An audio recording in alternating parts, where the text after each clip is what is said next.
First ఈ video చూద్దాం, తర్వాత దానికి వచ్చిన ఫన్నీ కామెంట్ చదువుదాం. బాయ్, నన్ను మీ గ్యాంగ్ లో చేసుకోవా ప్లీజ్.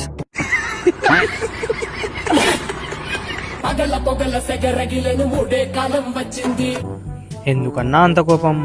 అంటే అది రామ్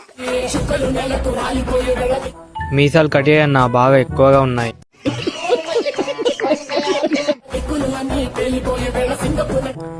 అన్నా నీ పెన్సిల్ ఈవినింగ్ ఇస్తా ప్లీజ్ వదిలే అన్నా.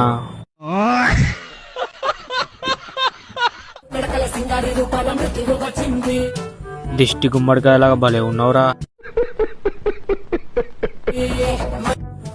షేవ్ చేసుకో అన్నా, హీరోలాగా ఉంటావు. అంటే అన్నాడు గాని ఆ ఊహ ఎంత బాగుందో. అన్నా చిన్న ఫైట్ ఉంది, వస్తావా? అన్నా ఒకడు రోజు ఏడిపిస్తున్నాడు అన్న, వాడికి వార్నింగ్ ఇచ్చి మ్యాటర్ సెటిల్ చేయన్నా. ఒక్క ఫాలో మావా.